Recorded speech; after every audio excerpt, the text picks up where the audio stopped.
সাম্প্রতিক নানা বিষয় নিয়ে আলোচনা করবার জন্য আমার আজকের অতিথি আমার বায়ে বসা আছেন বাংলাদেশের ওয়ার্কার্স পার্টি পলিট ব্যুরো সদস্য বিমল বিশ্বাস। আপনারা জানেন যে ওয়ার্কার্স পার্টি ক্ষমতাসীন জোটের সঙ্গে রয়েছে এবং সরকারে তারা অংশীদার। আমার ডানে রয়েছেন বাংলাদেশ জাতীয়তাবাদী দল বিএনপির নেতা ইঞ্জিনিয়ার সৈয়দ মুনসিফ আলী। স্বাগত আপনার দুজনকে স্টুডিওতে। মিস্টার বিমল বিশ্বাস এবং ইঞ্জিনিয়ার সৈয়দ মুনসিফ আলী, বাংলাদেশ আবার হরতালের মধ্যে প্রবেশ করেছে। একটা লম্বা সময় ধরে হরতাল চলছে। আজকে আশুরার কারণে বিরতি আছে, কাল থেকে আবার 48 ঘন্টা টানা হরতাল। এবং সবাই আমরা জানি যে মানবতা বিরোধী অপরাধে যেসব সাজা হচ্ছে ট্রাইব্যুনালে কিংবা আপিল বিভাগে, সেই সব সাজার প্রতিবাদে বা একটা রাজনৈতিক প্রতিক্রিয়া হিসেবে এই হরতালের কর্মসূচিগুলো জামায়াতের ডাকে। তো মনে হচ্ছে এই বিচার প্রক্রিয়া সম্পর্কে কি মনে হচ্ছে যে এখন তো আমার মনে হচ্ছে দ্রুতগতিতে মাঝখানে অভিযোগ ছিল যেটা স্লোগতি হয়ে আছে। প্রধানমন্ত্রী বলেছেন যে সবগুলো বিচার তিনি এবং শেষ করবেন এবং যার যা আদালত যে শাস্তি নির্ধারণ করবে এটি বাস্তবায়ন করবেন। অন্যদিকে এই যে জামাতের যে প্রতিক্রিয়া যা দেখছেন আপনি, যদিও সেই ধরনের কোন সহিংসতা আপনার লক্ষ্য করা যাচ্ছে না, সব মিলিয়ে আপনার মন্তব্য প্রতিক্রিয়া। বিশ্বাস। ধন্যবাদ। বহুদিন পরে তৃতীয় মাত্রায় এসে শুরুতেই জিল ভাই আপনাকে অভিনন্দন, আর তৃতীয় মাত্রার সমস্ত দর্শক দেশে বিদেশে যারা আছেন তাদের সকলকে ধন্যবাদ। প্রথম কথা হচ্ছে, বাংলাদেশের রাজনীতি বিশ্ব রাজনীতি এবং অর্থনীতি থেকে একেবারেই কোনো বিচ্ছিন্ন ঘটনা নয়। অর্থাৎ বাংলাদেশ এমন একটি দেশ যেখানে বিভিন্ন দেশের আধিপত্য এবং নিয়ন্ত্রণ মুক্ত দেশ তা কিন্তু নয়। এখন হরতাল হচ্ছে মানবতা বিরোধী অপরাধের দায়ে হরতাল হচ্ছে। এখন এইটার মধ্য দিয়ে প্রথম কথা হচ্ছে যে শুধু আইনের শাসনের পরিপন্থী একটি কাজ। দ্বিতীয় কথা হচ্ছে, একে তো আমি অন্তত হরতাল বলতে রাজি নই। বাংলাদেশের মানুষ, সমস্ত গাড়ি ঘোড়া চলছে এবং তাকে একটা হরতাল হিসেবে আখ্যায়িত করা হচ্ছে। সব নতুন নতুন ঘটনা। আমার জীবনে সেই 60 দশকের আন্দোলন হিসেবে বহু হরতাল আমরা করেছি, সেখানে জনগণের একটা সক্রিয় ভূমিকা থেকেছে। সেই সক্রিয় ভূমিকা থেকেছে রাজনৈতিক প্রতিবাদের অংশ হিসেবে। আপনার কাছে কি বলছে, আপনি যেটা বলছেন সেটা কি পুরোপুরি স্বাভাবিক মনে হচ্ছে আপনার কাছে? স্বাভাবিক আর অস্বাভাবিকের মধ্যে তফাৎ কি করে? কারণ আমরা যখন হরতাল করেছি সে হরতালে তো গাড়ি ঘোড়া চলেনি, কিন্তু এখন তো গাড়ি ঘোড়া চলছে। অর্থাৎ এর মধ্য দিয়ে মানুষ তার জীবনের প্রয়োজনে এবং এই হরতালকে রাজনৈতিকভাবে যদি গ্রহণ করত তাহলে এমন পরিস্থিতি হওয়ার কথা নয়। পরিস্থিতি ভিন্ন কিছু। আর সহিংসতা, বোমাবাজির যে হরতাল, সেটি তো মানুষ গ্রহণ করে না। তো সেই জন্যে প্রথম কথা হচ্ছে যে আমি আগেই বলেছি যে এই হরতাল এর পিছনে ব্যাপক জনসমর্থন আছে। এটা এই সিদ্ধান্তে পৌঁছানোর অর্থই হচ্ছে 71-এর মানবতা বিরোধী অপরাধী অভিযুক্তদের যে বিচার হচ্ছে তার বিরুদ্ধে অবস্থান নেওয়া। আর বিচারের প্রশ্নে কেউ না কেউ তো কথা বলতেই পারেন, কিন্তু তার মূল জায়গা যিনি আইনের শাসনের কথা বলবেন আবার আদালতের রায়কে মানেন না, আইনের শাসনের পরিপন্থী কথা।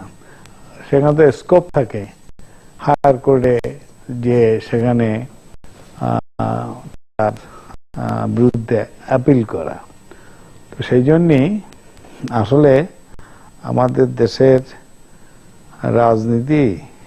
রাজনৈতিক কর্মকাণ্ড এটাকে মানে খুব সহজে কোনো ব্যাখ্যা বিশ্লেষণ করে পৌঁছালে একটা বড় ধরনের ভ্রান্তি হবে। সেই যে আমি একেবারে স্পষ্টভাবে বলতে চাই যে বাংলাদেশকে কেন্দ্র করে দক্ষিণ এশিয়া এবং দক্ষিণ পূর্ব এশিয়ায় এখানে মার্কিন সাম্রাজ্যবাদ সহ চীন, ভারত এবং আসিয়ান দেশগুলো তাদের স্ব দেশের যে রাজনৈতিক অর্থনৈতিক স্বার্থ রয়েছে তাকে কেন্দ্র করে বাংলাদেশ কানেক্টিভিটির দিক থেকে হচ্ছে একবার সেন্ট্রাল পয়েন্ট। অর্থাৎ এই জায়গার থেকে মার্কিন যুক্তরাষ্ট্রের তো একটা বড় লক্ষ্যই হবে ভারত মহাসাগরে, বিশেষ করে বঙ্গোপসাগর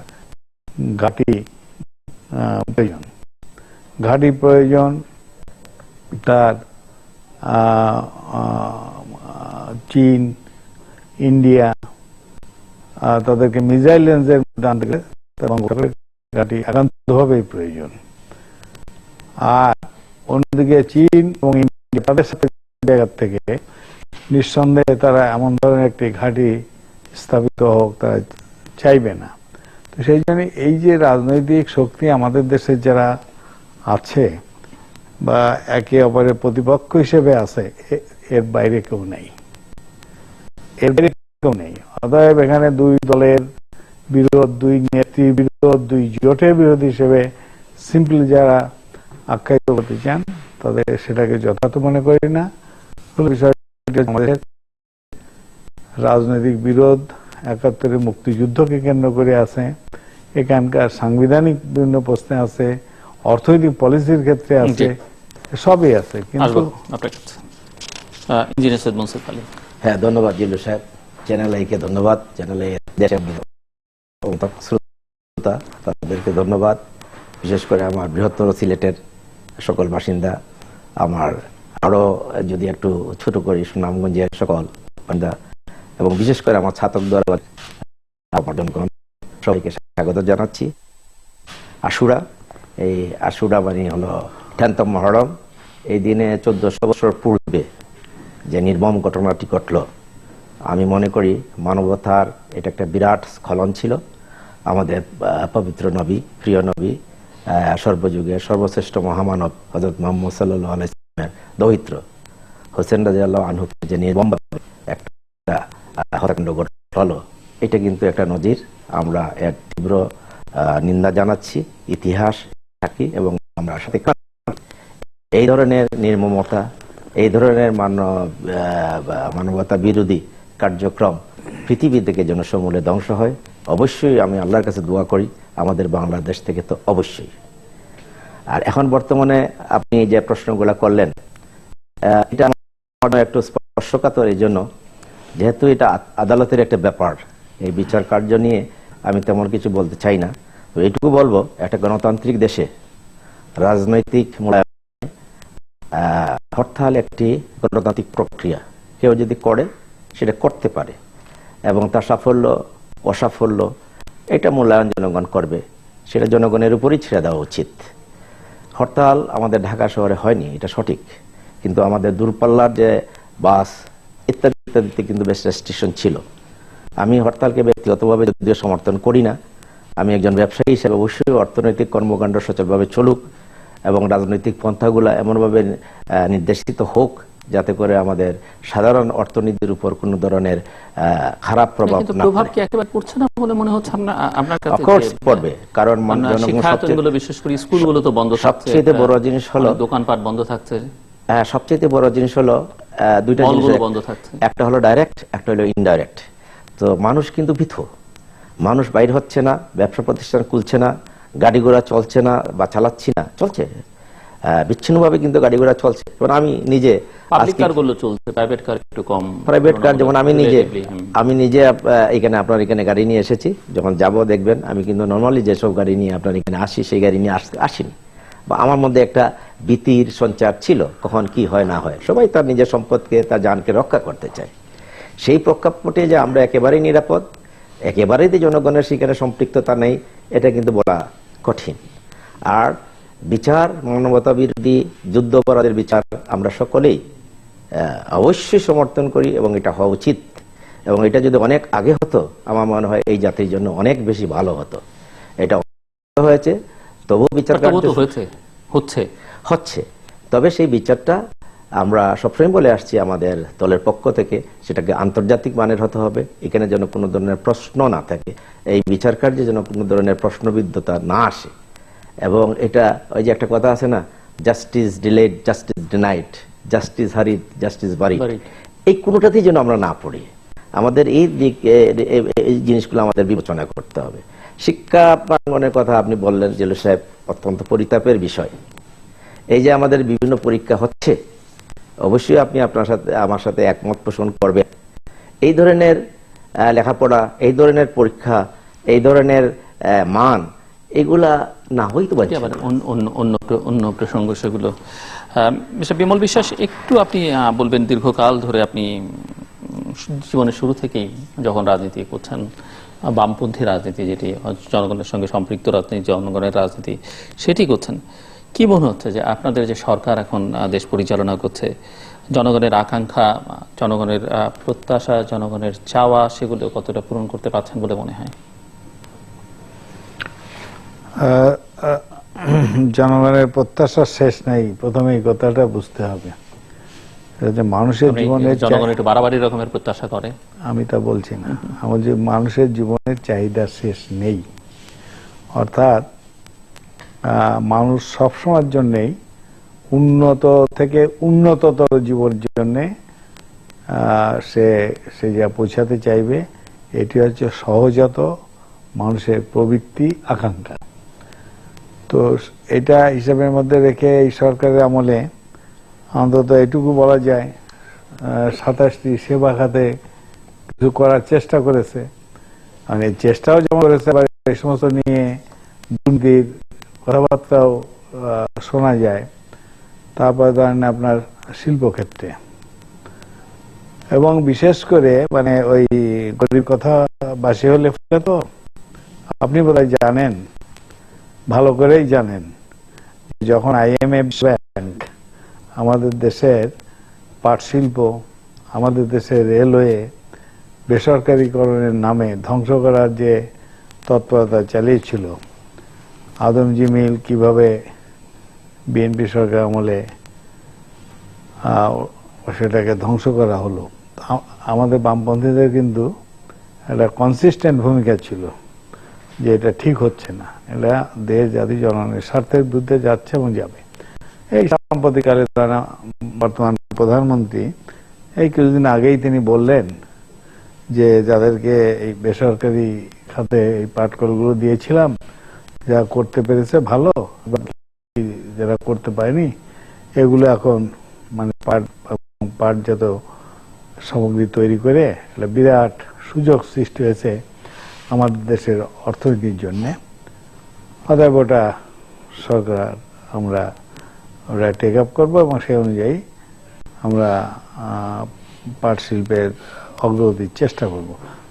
নট অনলি দ্যাট, তো বহু জায়গায় রেললাইন তুলেই দেওয়া হয়েছিল, তো এখন সে রেললাইনের প্রয়োজনটাও আমাদের দেশের জনগণের যোগাযোগের জন্য এটা খুবই প্রয়োজন, এবং সেই জায়গা থেকে সেগুলো করার চেষ্টা করা হচ্ছে। মূল কথা হচ্ছে এই যে দেশের রাজনৈতিক শক্তি, নিয়ন্ত্রণকারী শক্তি, তারা বিদেশি প্রেসক্রিপশনে দেশের অর্থনৈতিক রাজনীতি ঠিক করে, তাদের কাছ থেকে তো খুব বেশি প্রত্যাশা। তাদের কথা মিন করছেন আপনি?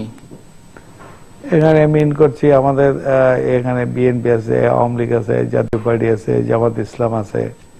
এইসব দলগুলো তো মানে আপনি যদি বলেন বা কেউ যদি বলেন, তো আমি তো অন্তত রাষ্ট্রের নীতি নির্ধারণে তো আপনাদের এক ধরনের অংশীদারিত্ব রয়েছে।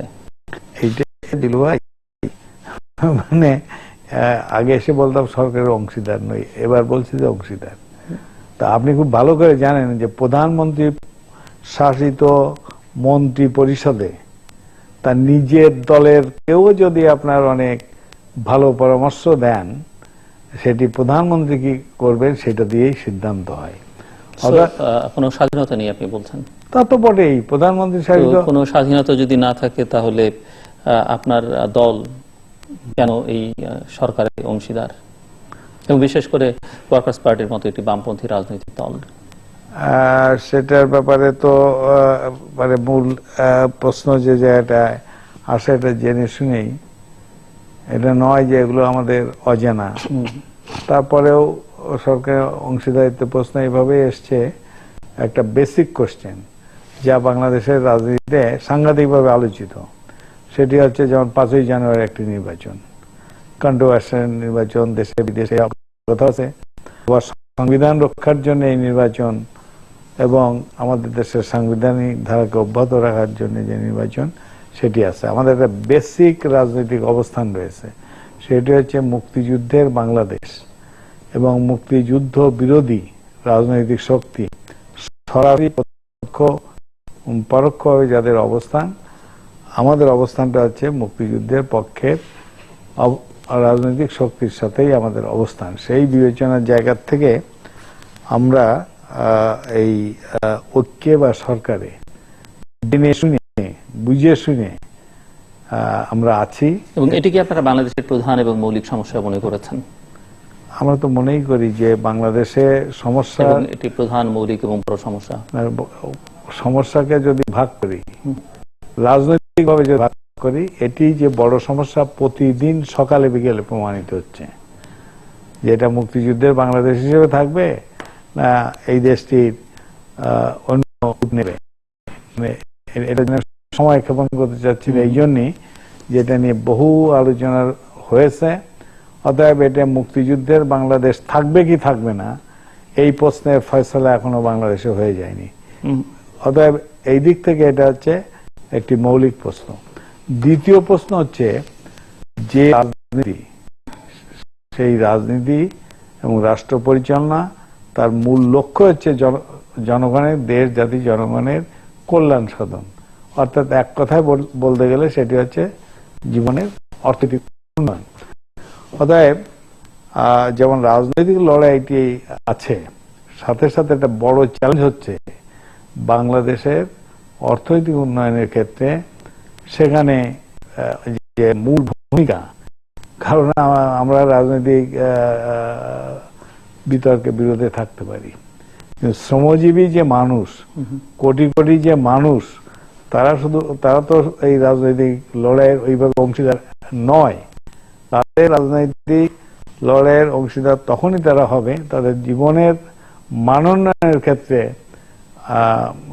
মানে প্র্যাকটিক্যালি কি ভূমিকা হচ্ছে তা দিয়ে নির্ধারিত হবে। তো সেই জন্যই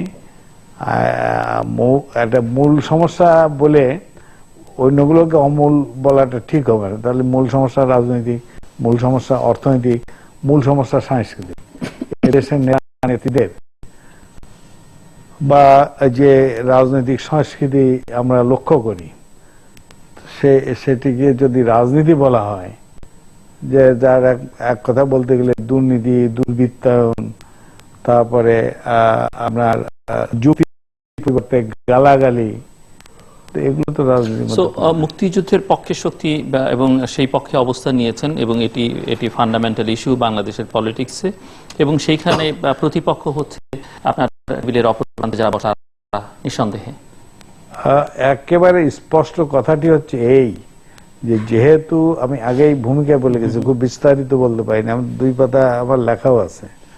সেটি হচ্ছে এই যে এই মার্কিন সাম্রাজ্যবাদ আমাদের দেশের এবং বঙ্গোপসাগরের যে ঘাঁটি তারা তৈরি করতে চায়, তার স্বাভাবিক মিত্র হচ্ছে আমাদের দেশের জামাত ইসলাম সহ সমস্ত ধরনের জঙ্গিবাদী শক্তি, এবং বিএনপি তার পৃষ্ঠপোষক।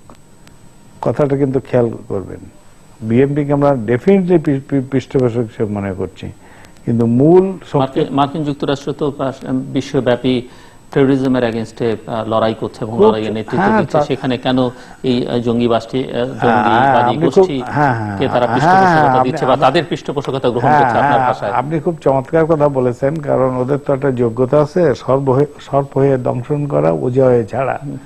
আজকে সিরিয়া আক্রমণের জন্য আইএসআই কে তৈরি করেছে?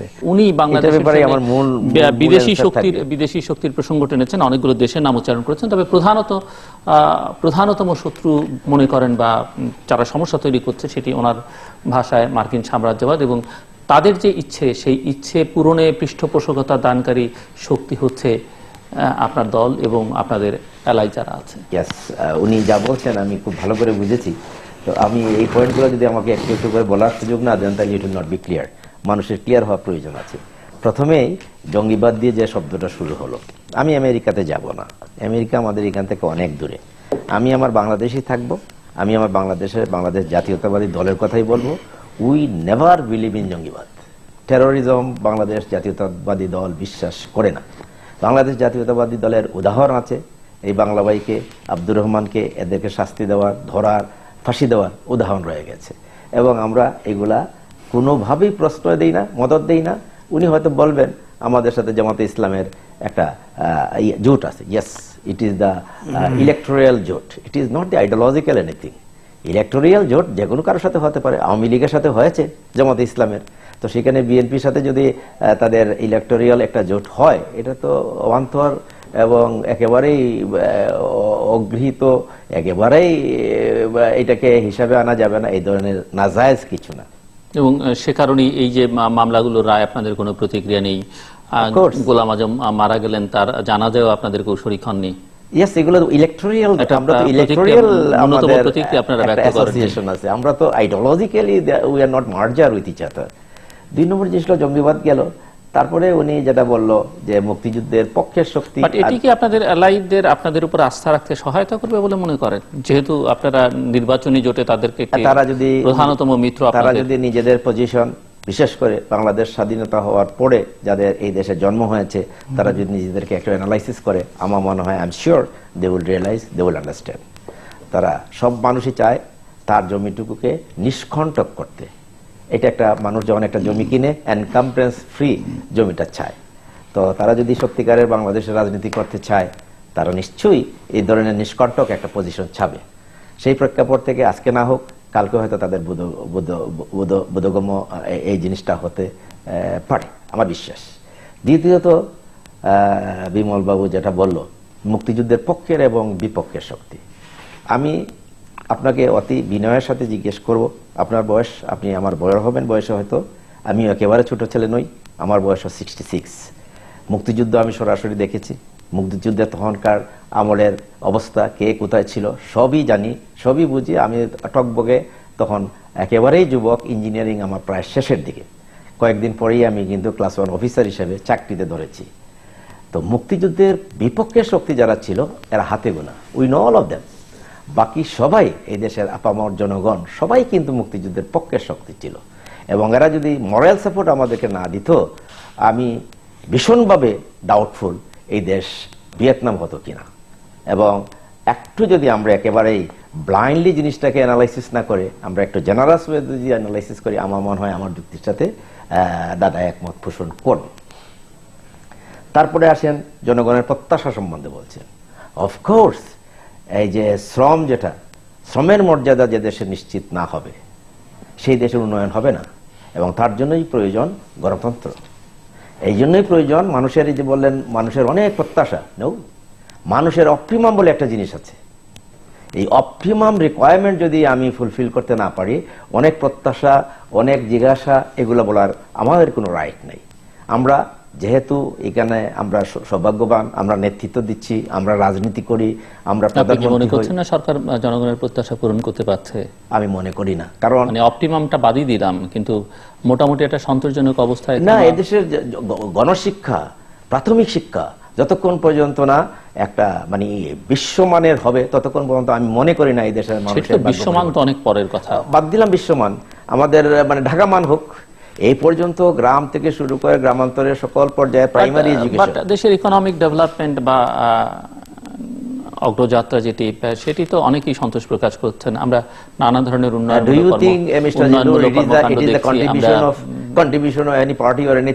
কারণ আমি আপনার এই অনুষ্ঠানে অনেকবার আগে বলেছি যে মানুষের শরীরে যখন অসুখ বিসুখ হয় তার 80 ভাগ কিন্তু এমনিতেই মানে ভালো হয়ে যায়।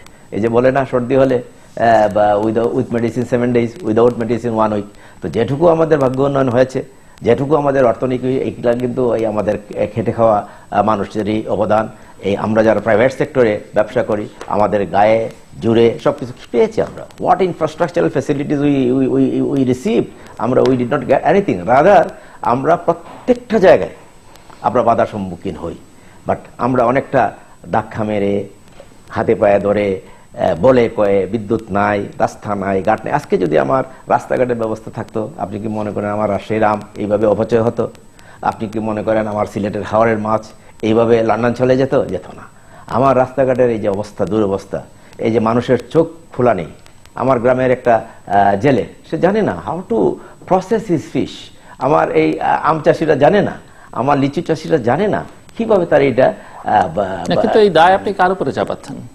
অবশ্যই যারা আমরা নেতৃত্ব দিচ্ছি আমাদেরই, আমরা যারা সরকার, কারণ একটি দেশের, ভালো একটি দেশের সরকারের মূল দায়িত্ব হলো তার নাগরিকের নৈতিক নিরাপত্তা বিধান করা, ইন অল রেসপেক্ট। এটা হতে পারে তার ব্যক্তিগত নিরাপত্তা, এটা হতে পারে তার আর্থিক নিরাপত্তা, এটা হতে পারে তার এডুকেশন নিরাপত্তা, এটা হতে পারে তার আইনি নিরাপত্তা, নিরাপত্তা প্রদান করতে হবে। This is the prime responsibility of government. এবং এই যে আমরা যেটা বলি কমিউনিজম, দাদা বামপন্থী রাজনীতি করেছে, এখন করছে, বললাম করছে। সো আমি মনে করি, ইন মাই ডেফিনেশন, একসময় আমরা যখন ছোট ছিলাম, আমরা যারা মেরিটোরিয়াস স্টুডেন্ট ছিলাম, আমরা কিন্তু ওই বামপন্থী বিশ্বাস করতাম। কিন্তু পরবর্তীতে পড়াশোনা করে দেখেছি যে it is an antibiotic. It cannot be a permanent solution. Permanent solution is the democracy. যদি ডেমোক্রেসি এস্টাবলিশ করতে না পারি, তাহলে আপনার কোথাও উন্নয়ন হবে। আমরা বোধহয় অন্য বিতর্কে চলে যাচ্ছি। না, আমার দেশের কথাই আসছি। তো দেশের এই যে গ্লোবাল ভিলেজ, আজকালকে এই যে সাম্রাজ্যবাদ বলি, লন্ডন বলি, আমেরিকা বলি, ইউ বলি, যে আমরা আমাদের বাংলাদেশে এই করছি না, আমরা বিদেশি প্রেসক্রিপশনে চলছি, ইত্যাদি যেগুলো বলা হয়, today we are in a global village. কোন দেশ আজকে কিন্তু ইন্ডিপেন্ডেন্টলি একা তার রাষ্ট্র পরিচালনা করতে পারবে না, সে যেই হোক। হ্যাঁ, ঠিক আছে, আমার প্রতিবেশী, সে আমার বড়, তার শরীরের শক্তি অনেক বেশি, সে অনেক বেশি রিচ, তার মাইট একটু বেশি থাকবেই। কিন্তু আমি ছোট ভাই হিসাবে আমার দায়িত্ব হলো তার দাসত্ব গ্রহণ না করে কিভাবে আমার স্বকীয়তা মেনটেন করে, তার সাথে বন্ধুত্ব মেনটেন করে আমি আমার দেশকে চালিয়ে যাব। It depends on my leadership, it depends on my personality, it depends on my patriotism. G, mister Bimal বিশ্বাস। সম্ভবত বাংলাদেশের রাজনীতিবিদদের প্যাট্রিয়টিজম ব্যাপক জনগণের কাছে প্রশ্নের ঊর্ধ্বে না। এই কারণেই ঊর্ধ্বে না যে বাংলাদেশের রাজনীতিবিদরা ওই থুতু ফেলে নিজেদের গায়ে এসে লাগে। হাজার হাজার কোটি টাকার সম্পদ, অবৈধ পন্থায় সম্পদ তৈরি করেছেন, তার হাজারো গুণা উদাহরণ কিন্তু রয়েছে। তো ফলে সেই রাজনীতিবিদ এবং সেই রাজনীতির প্রতি মানে আমাদের দেশের সাধারণ মানুষের কোন শ্রদ্ধাবোধ আছে থাকবে আমি ব্যক্তিগতভাবে বিশ্বাস করি না, করার কোনো কারণ নেই। কারণ রাজনৈতিক সেক্ষেত্রে আপনার ফিলিংস কি, মানে আপনি কেমন ফিল করেন যেখানে আপনি বুঝছেন যে মানুষের রেসপেক্ট নেই রাজনীতিবিদদের অর্থে, সেই অর্থে অ্যাজ এ পলিটিশিয়ান আপনার কেমন লাগে? আমার খুবই খারাপ লাগে। কারণ রাজনীতি জীবনে শুরু করেছিলাম যেখান থেকে, সেই যুগে সেই সময়ে অন্তত সেই রাজনীতির অর্থ ছিল জনগণের সেবা, আর এখন রাজনীতির অর্থ হয়ে গেছে তো ব্যক্তি সেবা। তো সেখানে তো একটা চেঞ্জ আনা দরকার, এবং সেই চেঞ্জটা আনার জন্য আপনি বা আপনার দল আপনারা কি করছেন?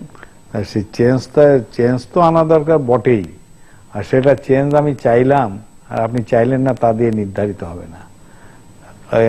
উনি একটু আগে একটা কথা বলে গেলেন যে কমিউনিজম বা ইত্যাদি অভিজ্ঞতার মধ্য দিয়ে এটা বুঝে ফেলেছেন যে ডেমোক্রেসি হচ্ছে আসল ব্যাপার।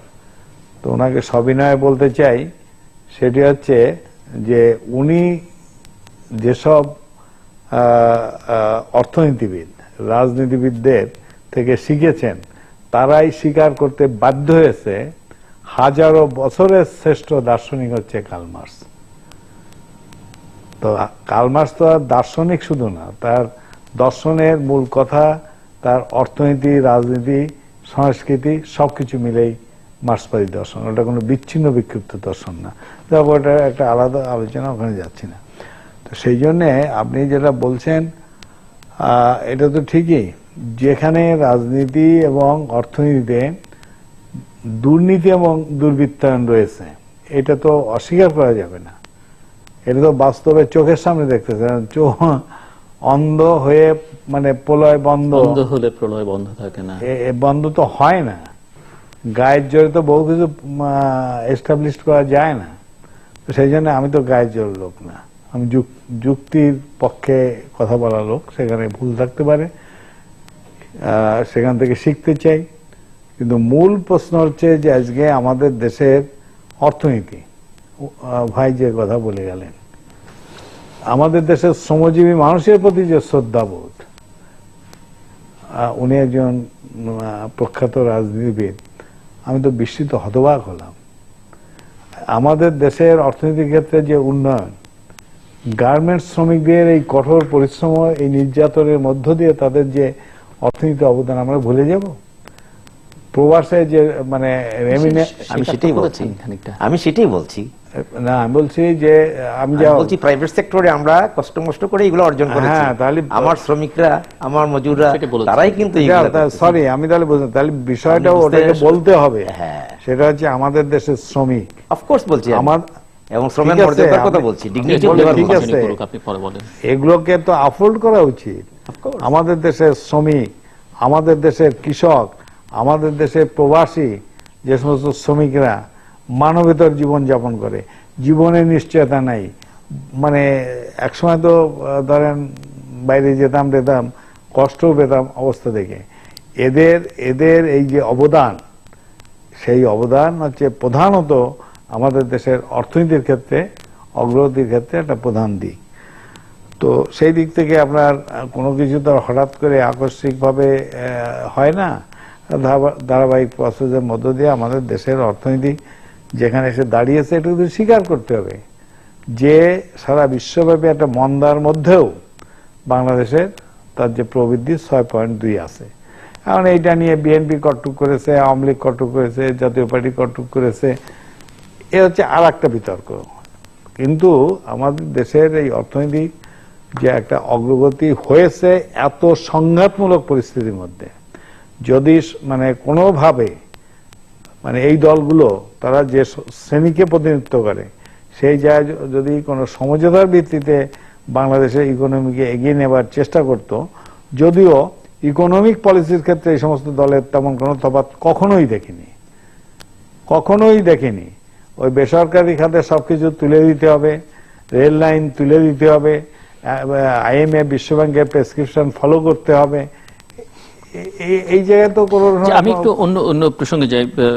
মিস্টার বিমল বিশ্বাস, একদিকে তো আপনারা কমিউনিজমের পলিটিক্স করছেন, অন্যদিকে ডেমোক্রেটিক প্রসেসের সঙ্গে নিজেদেরকে যুক্ত রাখছেন, এবং যুক্ত রাখতে গিয়ে আপনি নিজেই, আপনারা যেহেতু সরকারের অংশীদার, 5ই জানুয়ারি নির্বাচনে অংশ নিয়েছেন, এবং আপনি 5ই জানুয়ারি নির্বাচন নিয়েও আলোচনা করছিলেন, নিজেই শুরু করেছিলেন যে এই নির্বাচনে এক ধরনের কন্ট্রোভার্সি আছে, অন্যদিকে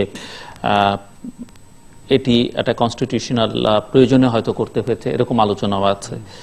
সো আমরা যদি বাকি সব আপনার ভুলে যাই, আপনি একজন অভিজ্ঞ রাজনীতিবিদ হিসেবে এবং দীর্ঘকাল ধরে মানুষের জন্য রাজনীতি করেছেন, বিশেষ করে শ্রমজীবী মানুষের জন্য রাজনীতি করেছেন, এবং যে গণতন্ত্রের আকাঙ্ক্ষা মানুষের মধ্যে, সেই আকাঙ্ক্ষার বিবেচনা থেকে এই নির্বাচনকে আপনি কিভাবে দেখেন? এবং অনেকের যেহেতু অনেকগুলো রাজনৈতিক দল বা সিভিল সোসাইটির দাবি আছে এটি নির্বাচন, এবং আন্তর্জাতিক গোষ্ঠীরও দাবি আছে, যদিও সেটি নিয়ে আপনার এক ধরনের সমালোচনাও আছে, যে এটি গ্রহণযোগ্য বা ইনক্লুসিভ ইলেকশন বাংলাদেশে হোক, এবং তার জন্য এটি সংলাপও করা প্রয়োজন। এবং প্রধানমন্ত্রী স্বয়ং এবং তার সহকর্মীরা প্রায় নিয়মিতই বলছেন যে নির্ধারিত সময়ে নির্বাচন হবে এবং ওনাদের সঙ্গে কোনো সংলাপ হতে পারে না। আপনি আপনার অবস্থানটা যদি। প্রথম কথা হচ্ছে যে 5ই জানুয়ারি যে নির্বাচন, সেই নির্বাচন বাংলাদেশের সাংবিধানিক ধারাবাহিকতা রক্ষা করার জন্য ইট ওয়াজ ইনএভিটেবল। এটি না হলে কি হতো, এটা তো আপনাকে বলতে হবে যে এই নির্বাচনটি যদি না হতো তাহলে কি হতো, সেটি কি কাম্য ছিল? কিন্তু যে নির্বাচনটি হয়েছে সেই নির্বাচনের প্রশ্নের যে সমস্ত প্রশ্ন আছে বা যে সমস্ত প্রশ্ন উত্থাপিত হয়েছে, উই ক্যান্ট ইগনোর ইট, এটাকে অস্বীকার করতে পারি না। আর তৃতীয় প্রশ্ন হচ্ছে যে আপনার এখানে মাননীয় প্রধানমন্ত্রী কি বললেন বা কোন দলের কি বললেন, বিষয়টা কোশ্চেন যেহেতু রয়ে গেছে, আপনি এই রাজনৈতিক প্রশ্নের সমাধান করতে গেলে টুডে আর টুমরো আপনাকে আলোচনা করতেই হবে। আর সে আলোচনা কম্পালশনের ভিত্তিতে করবেন। সমস্যাটা কি দেখছেন আপনি? মানে আপনি যেহেতু বলছেন যে সমস্যা রয়ে গেছে, সেই সমস্যাটা কি? সেই সমস্যা বিএনপির মতো একটি বড় রাজনৈতিক দল নির্বাচনের বাইরে ছিল, বাট তারা কিছু করতে পারছেন না তো, মানে যারা ক্ষমতায় আছেন তাদের জন্য হার্মফুল কোনো কিছু তো হচ্ছে না, না, বিষয়টি চাপ তারা প্রয়োগ করতে পারছেন না। বিষয়টি হচ্ছে চাপ প্রয়োগ করে আর কম্পেল করে, আমি আগেই বলেছি, এ হচ্ছে একটা।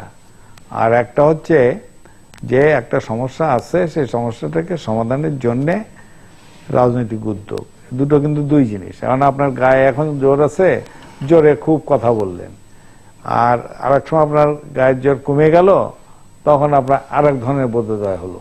প্রশ্নটি আমি সেই জায়গা থেকে, সেটি হচ্ছে যে বাংলাদেশে রাজনৈতিক যে দ্বন্দ্ব ক্রিয়াশীল, এই দ্বন্দ্বের সমাধান হতে হবে। কারণ আমি বাংলাদেশের রাজনীতির ক্ষেত্রে একটি শুভ রাজনীতির উদ্রেক হোক, আমাদের জীবদ্দশায় এটা দেখি যে মানুষের কল্যাণের রাজনীতির যাত্রা শুরু হয়েছে। অর্থাৎ সেই জায়গা থেকে তো আমি চাইবই যে আলাপ আলোচনার মধ্য দিয়ে সমস্যার সমাধান এটা করা উচিত, হওয়া উচিত। এখন এই উচিতের ব্যাপারে ধরে নিলাম বিএনপি, আপনি যেটা বলছেন কিছুই করতে পারছে না, তো কিছুই কিন্তু অনেক সময় করতে পারেনি, তারপরে কিন্তু বাংলাদেশের রাজনীতিতে ঘটনা দুর্ঘটনা বহু কিছু ঘটে গেছে। নাথিং নিউ, আমার কাছে নতুন কিছু না। উদাহরণ চান, বোধহয় প্রয়োজন নাই। জি, engineer Syed Munsuf Ali. Yes, inevitable ছিল হয়তো 2014 সনের এইটা যে নির্বাচন করতে হবে সাংবিধানিক ধারাবাহিকতার জন্য, কিন্তু সেখানে কথাও ছিল যে মধ্যবর্তী একটা নির্বাচনের জন্য আলাপ আলোচনা করা হবে, নির্বাচন হবে। মধ্যবর্তী নির্বাচনের জন্য আলাপ আলোচনা করা হবে, কথা কে বলেছে? এইভাবে সরাসরি না হলেও এই ধরনের একটা কনসেনসাস মোটামুটি ছিল। 11th ইলেকশন নিয়ে কথা হবে, সেটি বলেছেন আপনারা। 11th ইলেকশন, এই নির্বাচন হয়ে যাওয়ার পরে 11th ইলেকশন নিয়ে কথা হবে। তো আপনারা, আপনাদের মতো একটা বড় রাজনৈতিক দল এরকম বোকা স্বর্গে কি করে পাস করে যে আপনারা ধরে নিলেন সেটি মিন করেছেন তারা মধ্যবর্তী নির্বাচন? না, এই ধরনের আমি মিন করে না, এটা জনসম্মুখে আসে নাই, কেউ একবারের জন্য বলেননি, না জনসম্মুখে কথাটা আসে নাই। আমাদের ঘরের ভিতরে কিন্তু অনেক আলোচনা হয়, সেই আলোচনাতে এটা ছিল যে এই ধরনের একটা এখন ইলেকশন, এটা 1996 আমরা ইলেকশন করেছি, কিন্তু আমরা আবার সেই ঘরের ভিতরে গোপন আলোচনার মধ্যে এইটা এবং তাতে করে আপনারা বিশ্বাস করে 5 জানুয়ারির পরে আন্দোলনকে একদম চুপসে দিলেন। আন্দোলন তো দুই ধরনের হয়, এখন আমরা তো আরো তবে খুব ভালো বলতে পারবো মহাত্মা গান্ধীকে অনুসরণ করছেন। মহাত্মা গান্ধী তো অহিংস বলে নেই, উনি বলছেন কি জানি বলছিল ওনার এটা প্রত্যাখ্যান করা আর কি, যে অসহযোগ আন্দোলন। মহাত্মা গান্ধীর আন্দোলন অসহযোগ আন্দোলন ছিল, অসহযোগ আন্দোলনটা অহিংস, সেটা মহাত্মা গান্ধীর যুগ ছিল অনেক আগে। তারপরে গান্ধীর মতো লোককে, মহাত্মা গান্ধীর মতো লোককে কিন্তু এটার জন্য মূল্য দিতে হয়েছে। তো আসলে রাজনীতিতে এসে ব্রিটিশ আমল থেকে শুরু করে কি মূল্য উনি দিয়েছেন, ওনার জীবনটা গেছে, তাতে কি হয়েছে? ওনাকে তো এখন দেখেন আপনি, ওনার পুরো রাজনৈতিক আদর্শের বিশ্বাসের উনি রাজনীতি বিপরীত মেরুতে যারা, তারা এখন রাষ্ট্র ক্ষমতায় এবং সেই সরকার প্রধান এখন ওনাকে স্মরণ করে। এটাই নিয়ম, কারণ উনি তো বাংলাদেশে তো আমরা দেখি না রাজনীতি কোন ফ্যামিলি থেকে আসে নাই, উনি জীবনের প্রথমে রাজনীতিও শুরু করে নাই। ডেফিনেটলি আমরা সবাই জানি উনি কিন্তু ব্যারিস্টার হয়ে এমপ্লয়েড হয়েছিল শেখ আব্দুল্লাহ এখানে সাউথ আফ্রিকাতে, ওনাকে একটা ব্যবসায়িক প্রতিষ্ঠানে তাকে চাকরি দেওয়া হয়েছিল। সেইখান থেকে এই সাউথ আফ্রিকার অবস্থার দৃশ্যে দেখে মাইর খাইছে, খালি পুলিশের মাইর খাইছে, খেতে খেতে তারপরে না ইন্ডিয়াতে আসছে, দক্ষ রাজনীতিবিদ হয়। তো মহাত্মা গান্ধী তো পৃথিবীতে, ওই মহাত্মা গান্ধী একজন দুজন সৃষ্টি, এগুলো তো আর আমাদের মতো ডজনে ডজনে সৃষ্টি হবে না। তো মহাত্মা গান্ধীর উদাহরণ এইভাবে দিলে আমরা হারবো। তো আমরা যেটা বলছিলাম, ঠিক আছে, আমাদের দেশে এবং বিদেশে, আমি একটু যদি কিছু, মহাত্মা গান্ধীর উদাহরণ দিলে আমরা হারবো, কিন্তু মহাত্মা গান্ধী উদাহরণ দিলে হারবো না, মহাত্মা গান্ধীর মতো আমরা হয়ে যাচ্ছি। এটা যদি বলি তাহলে আমরা হারবো।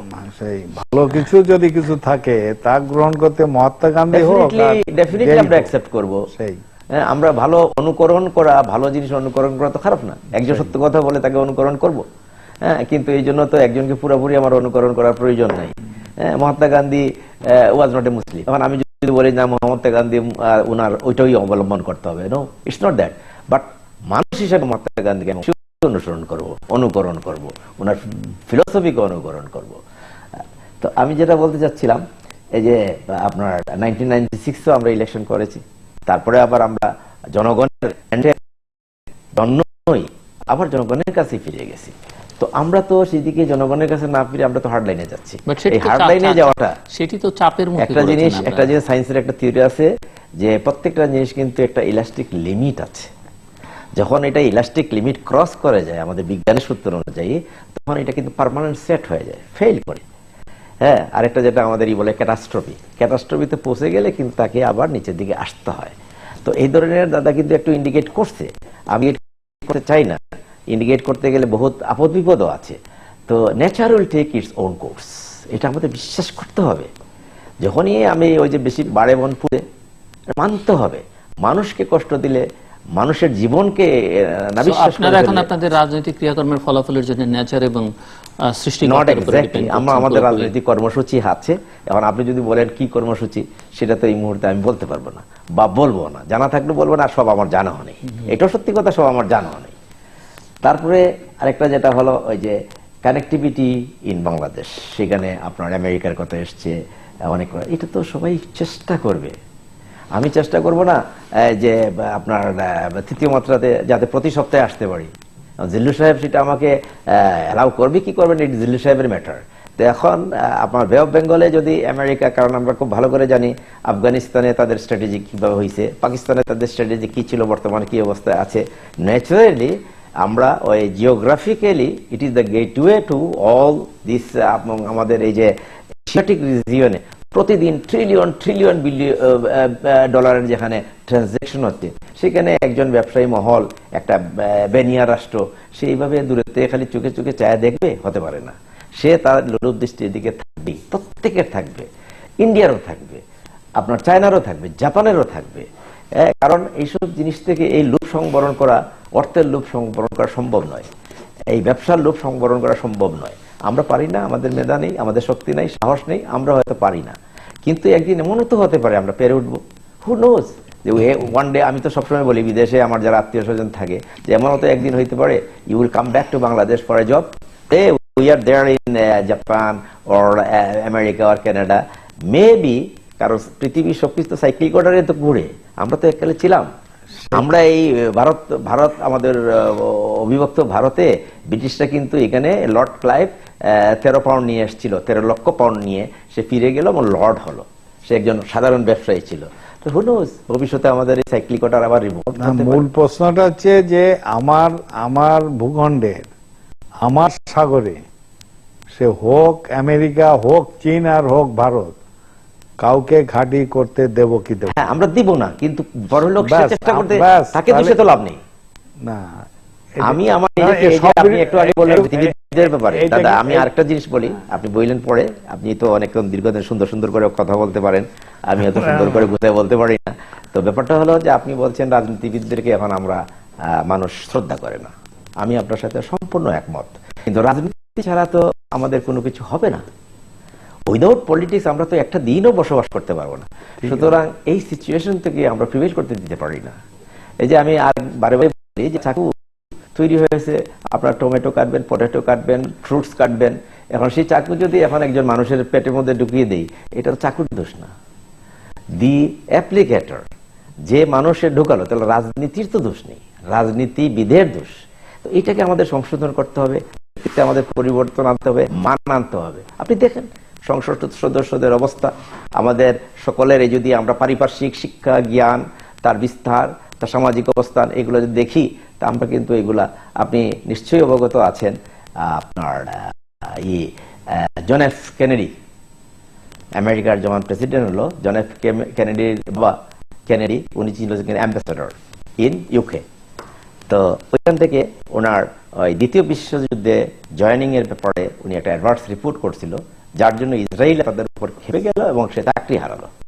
তখন সেদিন থেকে সে চিন্তা করলো তার ছেলে কাউকে আমেরিকার প্রেসিডেন্টের জন্য সে তৈরি করবে। প্রথম ছেলে সে প্লেন অ্যাক্সিডেন্টে মারা গেল, নাকি অ্যাক্সিডেন্ট ক্রাশ করলো যুদ্ধের মধ্যে। তারপরে জন এফ কেনেডির ব্যাপারে উনি ডিটারমিন হলেন। জন এফ কেনেডিকে যখন এইসব পড়াশোনা হার্ভার্ড ইউনিভার্সিটি করিয়ে তাকে প্রেসিডেন্ট শেষ পর্যন্ত হলো, বিভিন্ন একদিনে হয়নি, বিভিন্নভাবে হয়েছে, ইতিহাস আপনি জানেন। তখন উনি একটা লিস্ট ধরিয়ে দিল জন এফ কেনেডিকে যে জন এফ কেনেডি তুমি এদেরকে তোমার মন্ত্রিত্বে নিয়ে আসো। জন এফ কেনেডি এক নজর দেখে ফেলে দিল বাপের সামনে, বলল যে বাবা তুমি আমাকে এই হার্ভার্ড থেকে পড়াশোনা করিয়ে আজকে এই পর্যায়ে আমাকে আমেরিকার প্রেসিডেন্ট বানিয়েছো, আর এইসব অখাদ্য কুখাদ্য লোকজনদেরকে মন্ত্রী বানাবো? I need the minister from the Illinois University, I need the minister from the Harvard University graduate, blah blah blah blah ইত্যাদি ইত্যাদি বলে তার বাবার একটা অনুরোধ দিল, সে রাখলো না, প্রত্যাখ্যান করে দিল, and he became the greatest president of the America. So আপনি দেখেন, আপনি গ্রেট ব্রিটেনের দিকে যান, একই অবস্থা। তারা কিন্তু শিক্ষিত, দক্ষ, অভিজ্ঞ লোকজনদেরকে কিন্তু ক্যাবিনেট। আমরা গ্রেট ব্রিটেন আমেরিকায় না যে বাংলাদেশে কি করছে সেই জায়গা থেকে একটু বলুন না, আমরা তাদের উদাহরণ আনতে হবে। আমি ইন্ডিয়ার দিকে যান, বাংলাদেশে সেটি তো করা হচ্ছে না বলবার, আমি সেটাই বলছি, বাংলাদেশ হচ্ছে না বলেই তো আমি আক্ষেপ করছি। তাহলে আক্ষেপ করছি মানে তাহলে আক্ষেপ, look at Singapore, look at Singapore, look at South Korea. উৎসটা কোথায়? একটা মানুষ মহাতি রাষ্ট্র।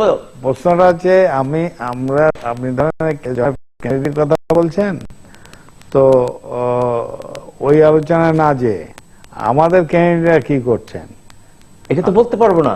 কেন পারবো? কারণ বলতে পারবো না, এই জন্য আমি এদের নিয়ে বলতে চাই না। আমি জন এফ কেনেডিকে মানে শ্রদ্ধা ভরে স্মরণ করতে চাই। নিরাপদ মনে করছেন সেটি, হ্যাঁ, এক্সাম্পল হিসেবে কেনেডিকে টেনে আনা। আমি সিঙ্গাপুরে যান, আপনি সাউথ কোরিয়াতে যান, ইভেন মহাতির চিন্তা করেন, এগুলো নিরাপদ। নরেন্দ্র মোদী আমাদের রিসেন্ট এক্সাম্পল, আমেরিকাতে কি সম্মানটা পেল, যাকে দীর্ঘদিন ভিসা দিল। খুব সম্মান পাচ্ছেন, আর ভারতবর্ষে কি করছেন তাও একটু খবর নেন। আমি আবার এটাই অর্থনীতির খবর নেন। আগামী 4-5 বছর পরে GDP growth of India will become double. এটাও আপনার খবর নিতে হবে। না, ভারতবাসী সে খবর তো আছে, কিন্তু তার থেকে অনেক অনেক দুঃখজনক খবর ঘটছে। যদি মানুষ হই, আমি মানুষ, আমার প্রথম পরিচয় আমি মানুষ, তারপর কোন ধর্ম আর কোন বর্ণের, একটু খবর নেন। আমি সম্ভবত মাস দেড়েক আগে ওই রাজেশ্বর রাও, যিনি 1950 সাল থেকে প্রায় 91 সাল পর্যন্ত, মাঝে কিছু গ্যাপ ছিল, ভারতবর্ষের কমিউনিস্ট পার্টির জেনারেল সেক্রেটারি ছিলেন, জন্ম শতবার্ষিকীতে গেছিলাম।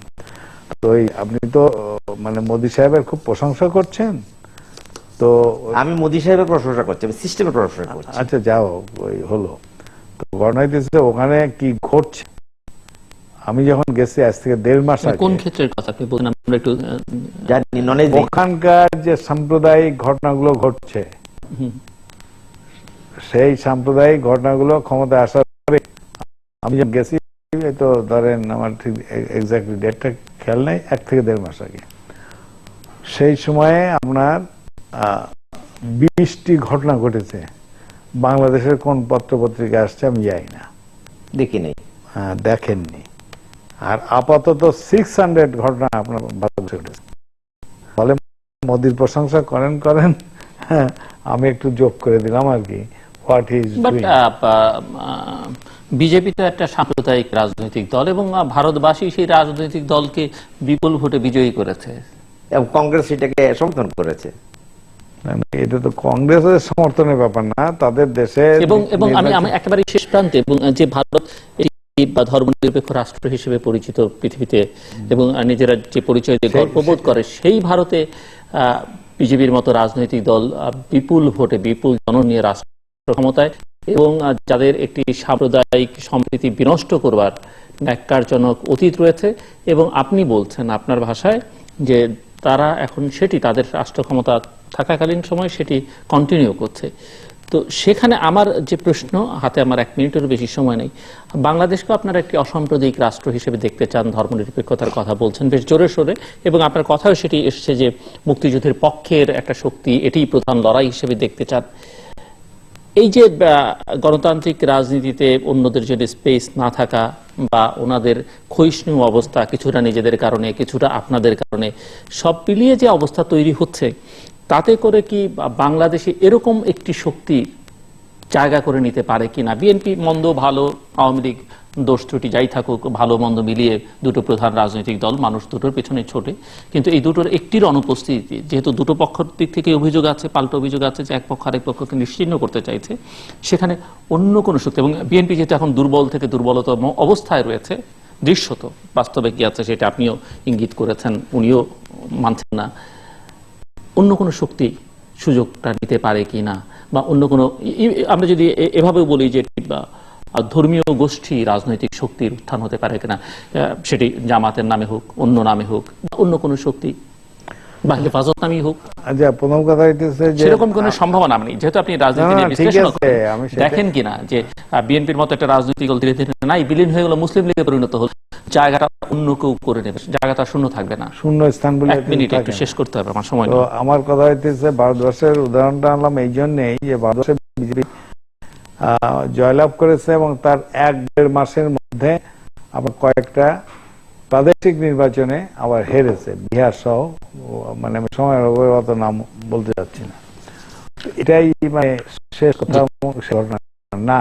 1, 2 নম্বর হচ্ছে আমাদের দেশের ক্ষেত্রে যেটা বলছেন, আমি খুব দৃঢ়ভাবে বিশ্বাস করি যে এখানকার অধিকাংশ মানুষ হচ্ছে অসাম্প্রদায়িক মানুষ আমাদের দেশের। এটা হচ্ছে অতীত থেকে তার টোটাল ডেভেলপমেন্টের হিস্ট্রির কারণে ব্যাখ্যায় যাচ্ছে না।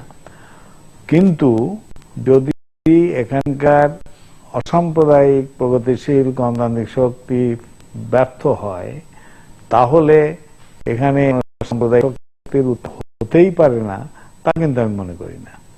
সেটা হতে পারে, কিন্তু সেটা হলেও যারা অসাম্প্রদায়িক গণতান্ত্রিক এবং মুক্ত বাংলাদেশ প্রতিষ্ঠার রাজনীতি করে, তাদেরকে অবশ্যই তার বিরুদ্ধে সকল দেশপ্রেমিক জনগণকে নিয়ে প্রতিরোধ গড়ে তোলা ছাড়া আর কোনো পথ খোলা থাকবে না। পথ খোলাই থাকবে না, কারণ কতগুলো ঘটনা তো ইতিমধ্যে বিশ্বে ঘটে গেছে।